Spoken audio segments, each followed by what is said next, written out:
Episode here with Steph Sells Homes podcast. This is episode 29 and a very exciting episode for me because I have a very special guest.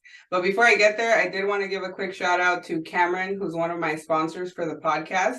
Also Sean from 10K Cards digital platform. You guys got to check that out.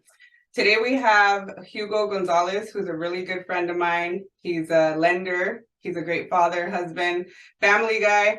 And today we're here to talk about all things real estate, financing, and I'm excited because Hugo and I also have a great relationship. So we're going to be talking about how we've been able to help a lot of clients and then also just share a little bit of backstory. So Hugo, please introduce yourself. Hi, my name is Hugo Gonzalez, owner of 1781, new lending company.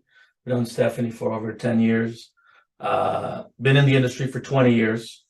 The way I got into the industry was just through sheer luck.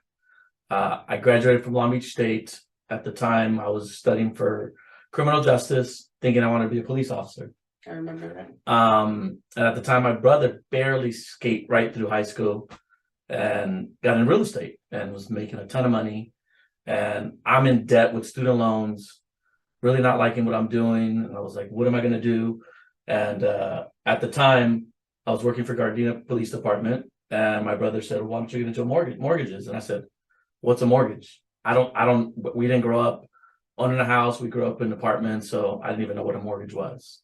So fast forward, first loan I did was for one of the lieutenants I worked for. At the time, I didn't have any kids, wasn't married, so I felt like I could take the risk. So I decided to just jump into it, and here we are 20 years later, and now owning my own company, and that's been a challenge within itself. Which we'll get into, but a big congrats to him for opening up his own company. As Hugo mentioned, we've been, friends for a long time. When I first started in real estate, we were just talking about it offline, before I even knew anything about ADUs, like he saw me when I had one of my first consultations. Hugo, I owe a lot of respect to him, and I'm super grateful for our relationship because most of the financing background that I have or knowledge is from him. From going to so many consultations, sitting together. And every time I talk to like the new girls on the team or just new realtors in general, I always bring you up and I say, you guys have to show up to the consultations. Like showing up is half the battle. That it's sitting down in those buyer consultations and hearing him speak and his whole rundown and all his knowledge really just was there for me just being there. And so today we really want to talk about that, is the knowledge that he has, the importance of us working together.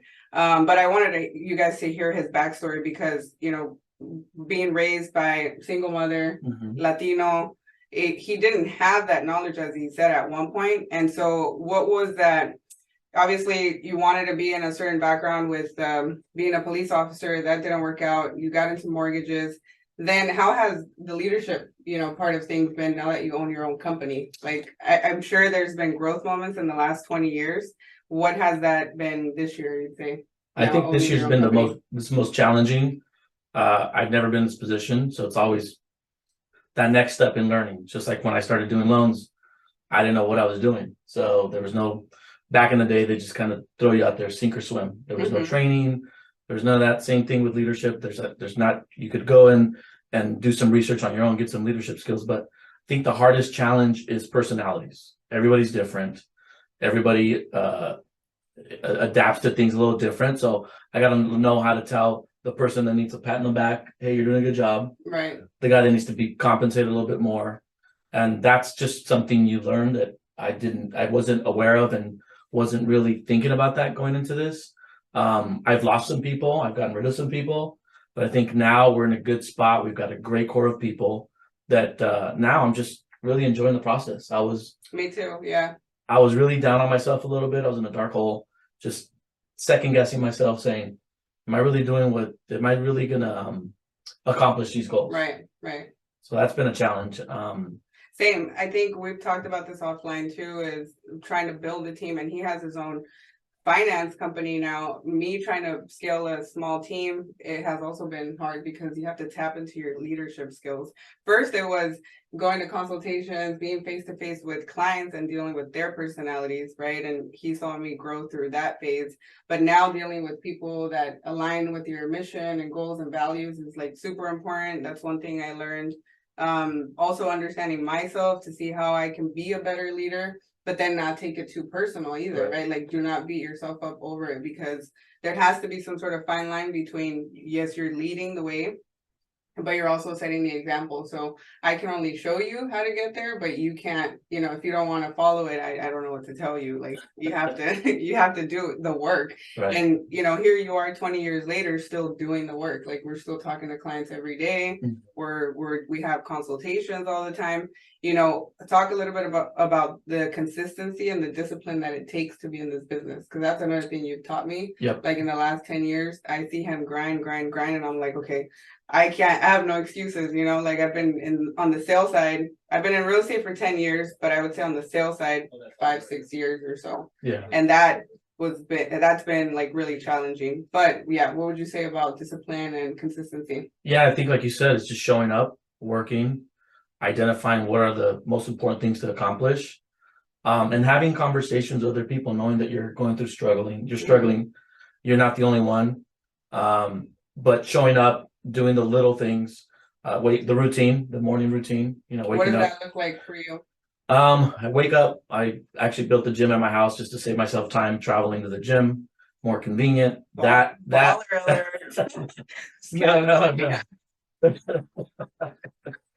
It's really nice. Well, I've never worked out of there, but this is during COVID. So it just ended up happening that, it was at the time where I needed to continue working out. It was hard obviously nothing was open. So I'd go work out outside, run, but I really wanted to put some weights in and not only for myself, but for my daughter. My daughter has really got into the gym.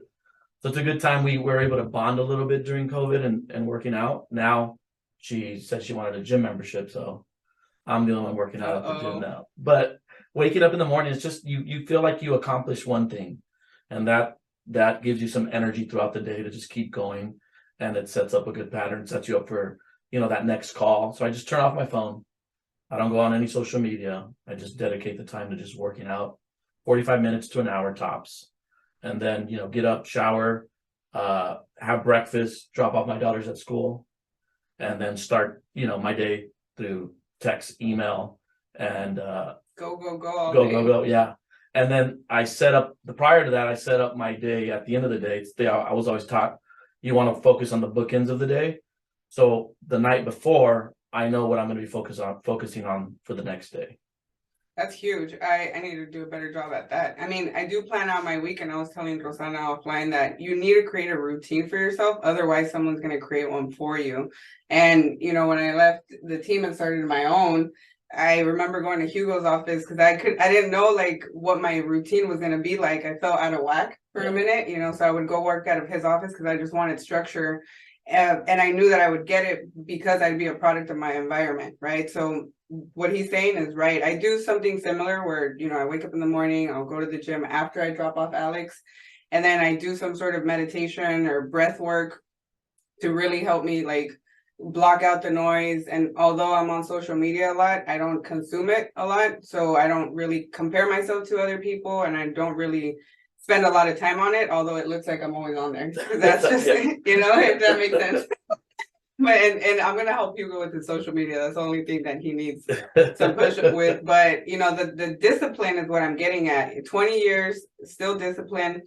Now with the team, what are some of your guys' strategies? Let's tap into like where we're at with the market. And I know we talked about that, opening up your own company during this market too, which caught us all off guard, right? Going from 2.5%, 3.5% to shooting up to almost 7% interest rates. Like, let's talk about the interest rates and how you've been able to pivot and what you guys are doing, that's different right now in this current market. Because I'm sure you've seen like the waves throughout the last 20 years. Yep. So what, you have more knowledge in that.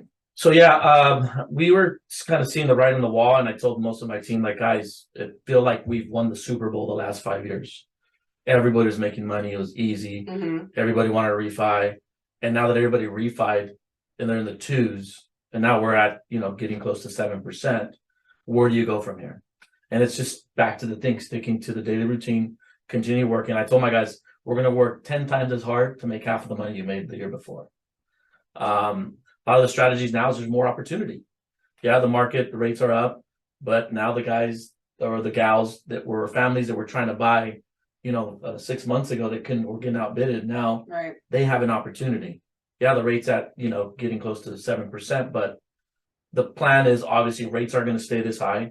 I don't have the crystal ball of when that's going to happen, but it will. And when rates drop, you could refi out of that loan. So it's the opportunity that we're focused on right now with the client and explaining that to them, like get into a house that you really want and make sure that you can afford the payment now. If you can afford it now, once we refi, you're just going to have a little bit more extra cash in your pocket. Yeah, that's so true. And I think with your experience, you knew how to pivot. Most people are kind of like, in shock right now. They don't really know what to do. But you're right. You have to, one, double down on your work, triple down or quadruple on the amount of people that you're talking to.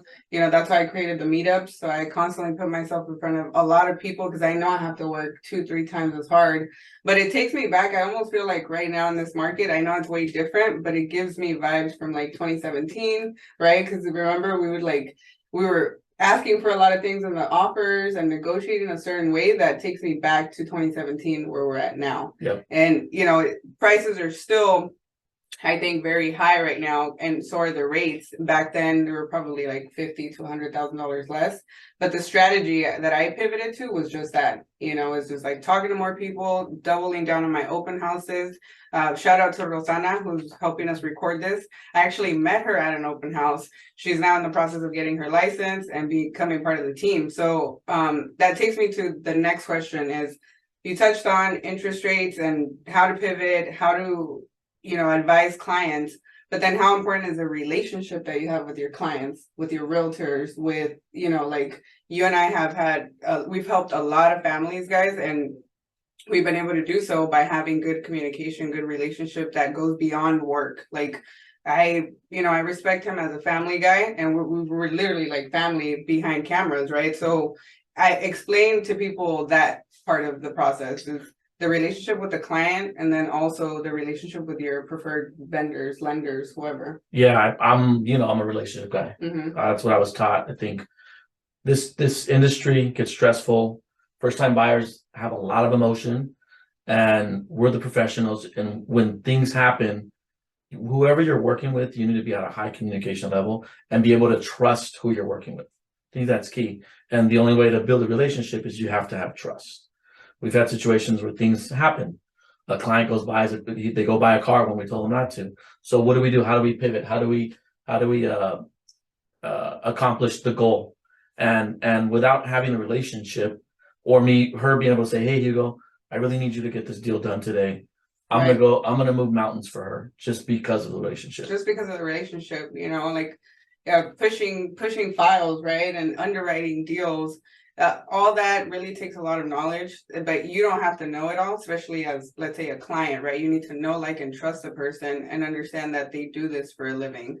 I never like to work with people who have friction, or have resistance.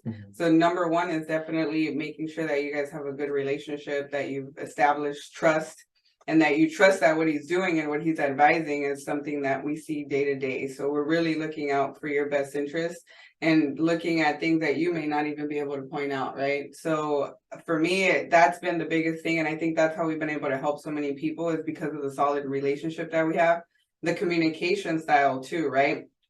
So talk about that. Like when you're working with specific realtors, do you have systems, which I know you do, but do you want to touch a little bit on that, your systems processes to make sure every client has the exact same experience, whether it's your uncle or your cousin or a Zillow lead or realtor.com lead, right? Can you touch a little bit on that? Yeah, I think that the communication between everybody communicates a little different. We have our standardized communication. We like to confirm appointments. That's a big one. Like we try to set up an appointment. Sometimes they don't show up. Making sure it's on your calendar, confirming the day of, the night before, and the day of, and also communicating with the agent after you sit down, you have a consultation, and you give your clients options. So let me backtrack a little bit. So somebody sends me a lead, we take it in, we try to take an application before we meet with the client, just to get everything dialed in. So when we do meet, we optimize the time and spend it on what I think the most important things are: payment, interest rate, and different loan programs. We sit down with the client. We'd like to do face to face. Now with COVID, and you're talking about how the industry has changed, we do a lot of Google Meets, virtual Zoom, virtual meets, and I love it. You can do it at the comfort of your home. The clients don't come, and if they have kids, they can do it at the comfort of their house and not have to worry about the kids being there. So we do a consultation with each client, and when they show up, or we do a face to face, we give them options. I'm big on options. I don't just say, hey, here's a 30-year fix and FHA or conventional. We like to give different options for a client. That way they make the decision, and they're educated on what they're getting into, because this is the biggest purchase of most of our lives. So, right. And I think that's what's overwhelming for people, is that it's the biggest purchase and they feel like they don't have all the information. So it's good that you give them options. Now, talking about different financing options, can you touch a little bit on, the different loan products, or the most popular ones, which would be like your FHA, conventional, and now the DSCR loans, because we have so many entrepreneurs that all of a sudden came out during COVID, right? Yeah. So you've got your traditional financing with which you underwrite it to agency, and that's your FHA, conventional, or VA. Those are the most ones we commonly use. But now there's more product out there. DSCR with a thing called non-QM loans. It's for people that are self-employed entrepreneurs who are making money, but they're not really showing it on their taxes. Right. So we have stuff like that for you provide your bank statements, and we look at your deposits, and we take 50% of your deposits, and that's what we use as your income. The DSCR loan's another popular one. That's for there's no income requirement. All you're basically looking at is the property. It's got to be an investment, and the property has to cash flow. So, and I'm noticing more and more product come out. I just had a meeting with a new investor, and they're talking about NAGAM loans. Negative amortization. And those are the loans that everybody, back before 2008 got everybody in trouble. But we're starting to hear whispers of this kind of product coming out. So I don't know if that's the sign of something to come, but we are starting to see more product. Yeah, I agree. I mean, also in which we'll talk about ADUs, but I feel like in that space, there should be some new loan products coming out soon too, eventually, that are feasible for people. But yeah, he's right. The DSCR loan has, I believe, been one of the most popular ones. FHA, you can come in with 3.5%. I think people have a lot of misconceptions around what type of credit they need. Can you touch on what the minimum amount would be for like FHA or conventional? Yeah, you don't have to have perfect credit. When we do stuff as low as 580. So FHA requires 580. Your conventional, you're going to look at somewhere closer to 620. Yeah, I mean, yeah, most people think they need like a 700 FICO score. You really don't. And if you're not in that position, you also provide them with options, right? As far as like what they can do to better their credit, and then come back and basically walk away with the game plan for them. Yeah, there's times where clients come in and they don't qualify there. I mean, that's part and let's be honest, like most people that you meet with don't qualify all the time. You have to have your finances together, your credit together, and your down payment. And so it's rare that you meet with someone who has all three, knocked out of the ballpark. And that's okay. Like, it's not like the end of the world. The whole purpose of meeting is that we get you to be good in all three positions, so that now you're in a good place to purchase, right?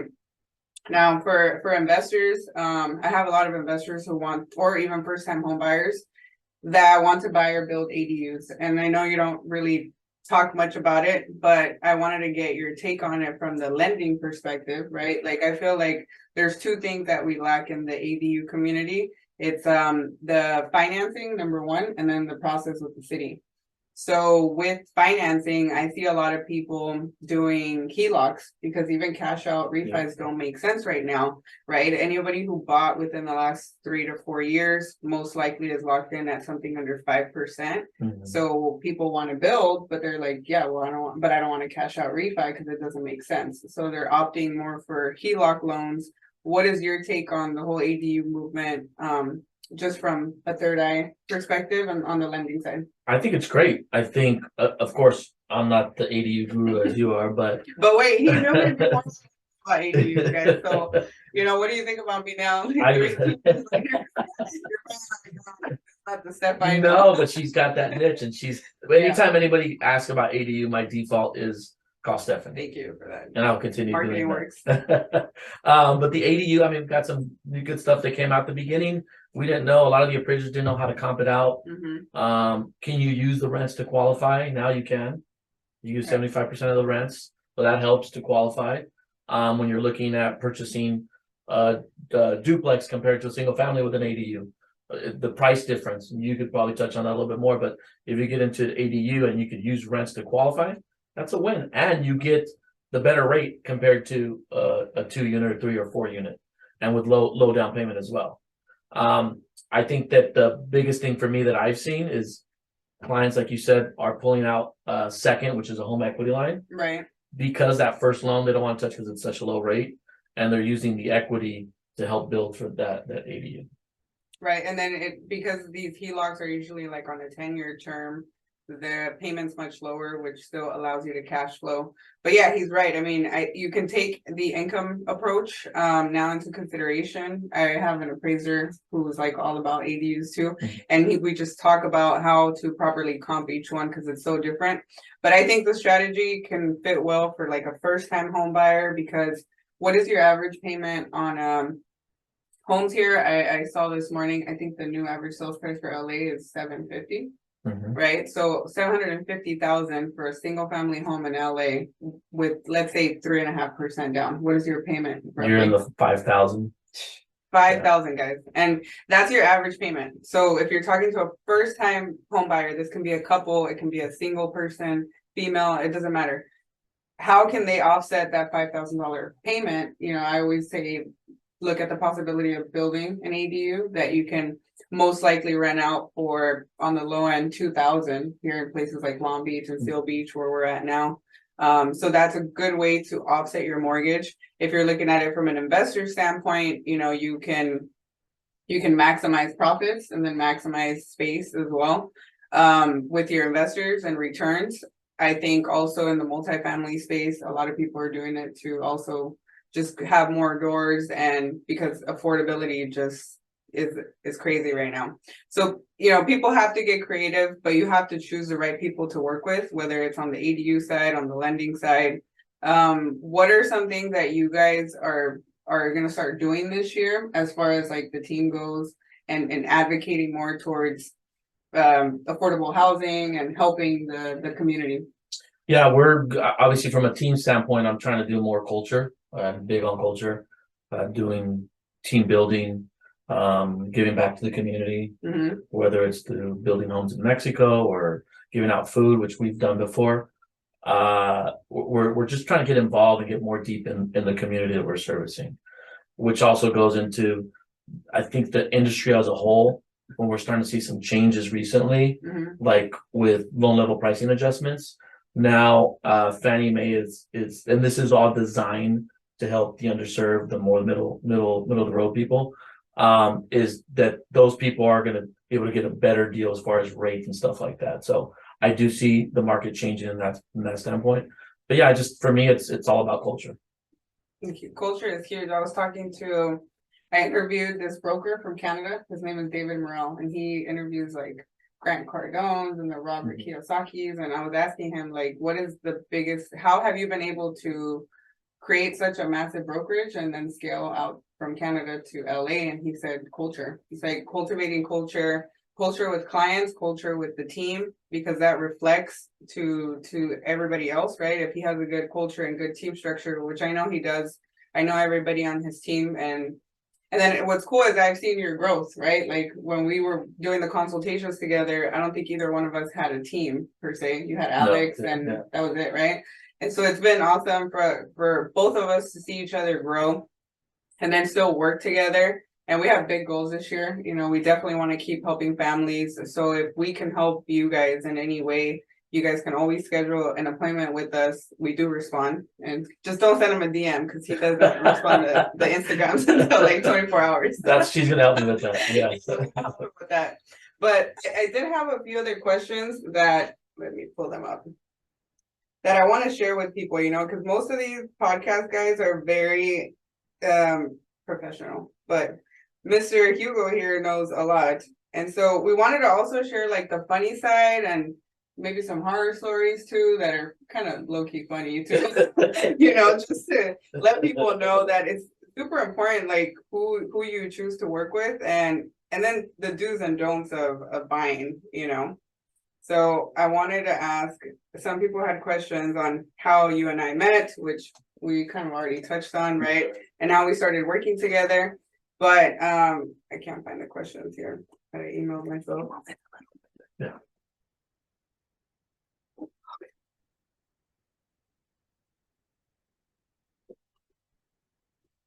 So we talked about that. So can you share some success stories? I guess we can start off with that one. Success, and then we'll do a funny one, and then we'll wrap it up with some do's and don'ts. But success story from a client, or does it? Okay. Yeah, from a client. I had success stories where clients come in, they don't think they qualify. They end up qualifying, end up finding, you know, starting off with a home with very little down, with some down payment assistance program, maybe even coming in with like $2,000. Yes, that's a perfect story. Is I had a client that came in, met with us, didn't even want, at the beginning, didn't want to meet. They're like, no, yo no califico, señor Hugo, no más va a poder ayudar. And I'm like, let's just sit down. The worst case, you're gonna at least walk away with a plan. Ended up qualifying, ended up coming in with $2,000. We utilized down payment assistance. Fast forward 4 years later, they sold their house, made $200,000, and moved up to a better home. Wow. Yeah, that's a really good one. Also, Brisa. Brisa was a good one, remember? Yes. And Brisa doesn't mind me sharing her story. We talked offline, but I always use her story too, because remember we met with her, and we go way back, like we went to high school together, but I remember putting us on a group chat. We went through the motion. Her credit wasn't where it needed to be at. It took her about a year, right? So these things take time. It's not like you're going to buy a house overnight if you're not in a position to. But if you do what we say you should do, you know, and you go out there and like take action, this could be you. So it took her about a year to get her credit together, and then her finances too, because she was an entrepreneur at the time, and the DSCR wasn't even it wasn't even around. So she had to get her finances in order. That took her about a year. Almost a year and a half later, you know, she gets pre-approved. We sold her a house. Now she has 3 tax offices. She just opened like a studio, a podcast studio. So I might go at it like and record from there. She also is looking to buy a second home, and she built an ADU. Wow. Yeah, I've seen the stuff she's doing on social media. It's just amazing. She's doing great. She's doing really good. We also have Rosana behind us, who, you know, that's also a success story, you know, and we were able to help her, and it was through open houses. Like I tell the team, and I don't know if you tell the people, the guys on the team and the girls, open houses is what really had us busy during that time, remember? Yeah. And that's really what I'm going back to, is like the same stuff, the basics. Because like you said, everybody in the last 5 years was we won the Super Bowl? Yeah. Yeah, exactly. We really rebuild season. Yeah, and when Hugo and I talked a couple of weeks ago, he was like, we're gonna have to go back to basics. And I was like, yeah, but we know what basics are. I think most people who got into the industry in the last 3-4 years really don't know, and they may not know how to pivot. So we hope that, you know, we were able to share some nuggets, and, you know, what it really comes down to is to do the work and triple down on the work, and, you know, really cultivate your relationships and culture, and make sure you vet the people that you choose to work with, because we understand that you guys are making big purchases and big decisions. But yeah, those were some good success stories. Now some funny ones we've done. Dude, I had one more success story. Okay, right. One of the guys that I work that works with me, Alex Padilla, came in, didn't know anything, didn't know shit about mortgages, and got introduced to a buddy of mine, and was going to be a paralegal. And fast forward, I think 2 years after that, I ended up buying his own condo. So to me, that's a lot of gratitude. Like I feel great to be able to say, I had a little bit to do with You made an impact. Yes, to be able to buy something. To me, that gives me fulfillment as a leader. He did it on his own, 100%.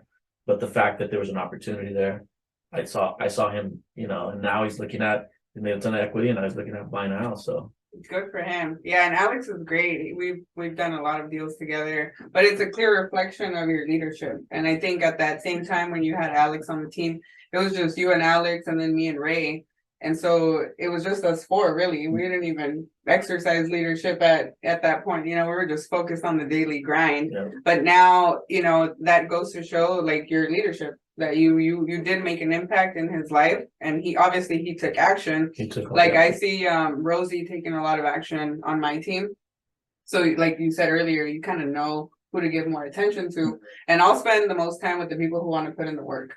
Right. If they don't, 100%. I just can't. Like, unfortunately, I have to protect my time and my energy. And so as much as we're in the leadership role and we want to see everybody win, we also can't take it personal if people don't want to take action. So when they do, it's dope to see, because then it's very rewarding, to see them actually buy their own house and see them grow their family and just grow as a person too, because this job is not easy, guys. Like, it's super simple, but it's not easy. You have to surround yourself with the right people. You have to be in a good mindset, because that's the only way that you can actually serve others, right? Is by you being good internally. And not to say that our lives are perfect by any means. We all have issues. There's days when I'll call Hugo and I'm like, dude, I just, don't feel like getting up today, or we don't feel like showing up. But it's beyond ourselves. Like, it's no longer about us and how we feel. It's really about, like, I know his family motivates him a lot. Like, there's things when you probably don't want to do the shit, to be honest. But your family, like, is a huge accountability source. For me, it's Alex, and the fact that I'm a single parent. Like, there is no other option. Right. And Alex is right there looking. So Alex is my biggest accountability partner for sure. And he loves going to Hugo's house to the pool. So Alex is your why. Exactly. Yeah. But, I would say Alex is my why. And as a single parent, like, our kids, and not just single parent, but just moms in general, like, our kids are our biggest why. But you have to have your own too. Like, you have to have your own fulfilling purpose. And for me, it's like helping other moms. 2 of the 3 girls on the team are moms. So I just have like that, moms have a different vibe. So I really like to help other people. Now I want to see them win and see them close some deals and, like, really feel confident in their space as women, not just, oh, your wife has to be your kid. I love my kid to death, but you also have to have some sort of purpose and sense of, like, involvement with the community, I guess. Yeah, my mom's been the best example for that. She's a single mom, build her own business. Your mom's is a success story. Share that, because I grew up in West Side Long Beach. You grew up in East Side. East Side. We're gonna help the East Side right now. Drake Park. All right, guys. Yeah, I should have brought up the past. But yeah, that's a good success story. Yours. I wanted you to share that one. Actually, your mom. I was telling Rosanna about your mom. Great example. Like, you tell them. Yeah. She's. It's funny because I remember as a kid, she was doing some of those things. She'd pop in a VHS in our apartment, and she was doing workouts with Suzanne. I think Suzanne Summers, or one of those workout tapes. Richard, and I didn't understand it. I know she. No, I think Richard Summers came after. She was just doing these things. I didn't understand that until fast forward when I got in business, and I vowed to myself I do not want to be a business owner, because she sacrificed a lot. She wasn't around all the time. Mm-hmm. Our house was the party house in high school, because she was a businesswoman. She opened up her own practice. She's paralegal, does taxes, immigration, divorce, kind of like a one-stop shop. Ended up buying her own building in Wilmington. Started her business out of our apartment upstairs in Eastside Long Beach. Oh, wow. I remember her saying, Mio, can you pass me a 1040? I don't know what a 1040 was. And now that's all I do with clients is their tax return. Yeah. So, but I always told myself, I don't want to do that, because she missed out on some things. She did the best she can, and opened up her own business, like I said. and bought her own, bought a property, bought a second property. Beautiful house, the one she has now. No, she's in a better spot, and she ended up buying the building where she's running her business out of. So in a better spot, $1 million neighborhood spot. But that's beautiful to see. You know, single woman. My dad was never around. He was abusive. She had a lot of courage, and I always talk to my kids about those times. I didn't witness it a lot because I was younger. I was probably, I think, 4 when the abuse was happening, and then she ended up finally having the courage to say, you know, enough's enough. Right. My kids are more important. She moved on. I can imagine now looking back, growing daughters. Right, or me even growing up in that environment. Mm-hmm. So I was fortunate to be able to not be exposed to it a lot. So, and I could see how that made an impact in your life because I see how good of a dad you are. It's probably because of that, right? Because your dad wasn't there. So you're just really like trying to make sure that your role in their life is like top notch, you know? So yeah, that's the motivation right there. Just telling them I love them, and now I'm sometimes missing out on things too because I'm running a business, I'm running a company. So we do, but then I also think it's very rewarding that we get to go on vacation. Remember when we took them to Cancun? Yes, Alex wants to go again. You know, he had a lot of fun in Cancun. And those memories, like, it's what they take. And he still remembers. So that was like 2 years ago. So we got to go back soon and take the girls again and Burn and everybody. But yeah, you know, those success stories is what keeps us going. And for me, it's the freedom of time.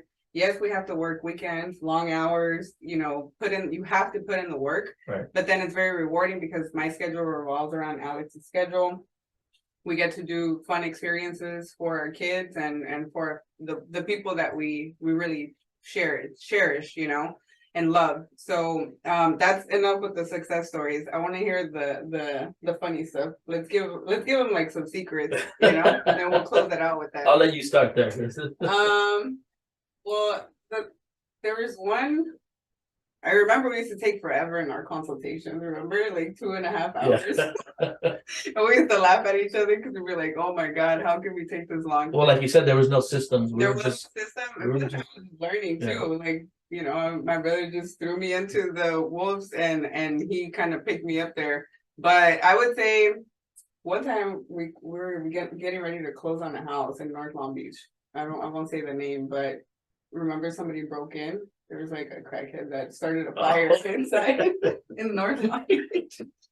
And I was supposed to give keys the next day. The house was vacant, and the neighbor called the homeowner because the house was caught on fire. I guess he was cold and he like broke into the house and he started a fire in the kitchen.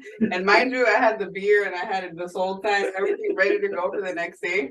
And I had to tell them what happened. And what's crazy is my client was like, "Oh, it's okay." Like they ended up still showing up. We had a beer with a big ass piece of plywood on the window that he had burned down. Like crazy, man. Stuff like that. Clients buying cars in between escrow furniture after we told them not to. Man, there's so many. The one most recent one was something with a credit card with the twins in LA. And Mark was working on that deal, right? Yeah. I was a little bit privy to it, but I wasn't like knee deep in that. I can't remember what it was. There was some sort of credit card file on there that wasn't supposed to or something like that. But yeah, our business is not. I mean, our industry it's not dull by any means. A couple times too, like when we had consultations, he goes over like all your expenses, right? And then so the husband and the wife didn't know that they had child support, right? That was one. I remember the other one. So as I'm going, and I learned to ask. You're going through stuff on your credit report. And I'm going down the list, and then I read off the Victoria's Secret that the guy had on his credit, and she turned around and looked at him, and literally they walked out. Oh snap!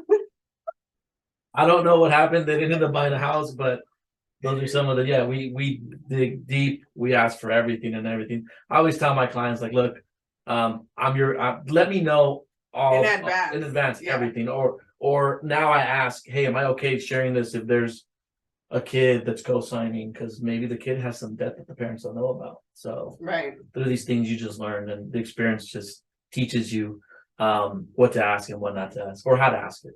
Yeah, exactly.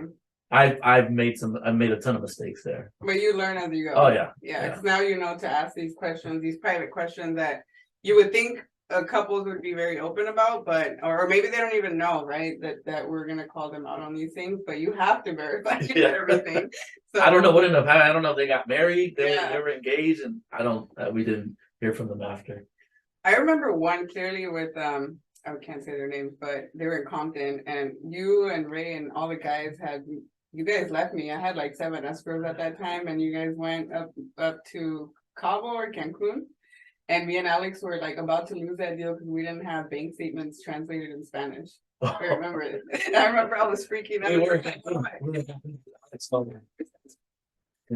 like, dude, I didn't know what the hell to do. Like, talk about just pivoting and learning, and me and Alex got it done, and I think we closed all of them. But as a new realtor, I've been in real estate for 10 years, but the sales side is a completely different game, just like the leadership is a different game. Mm-hmm. And so I remember I was nervous as hell, and we still got it done. But little things that you learn, now I make sure that, if you're Spanish speaking, and if, si los estados de cuenta están en español, translate them in English. And we need that translated ASAP before the next billing cycle.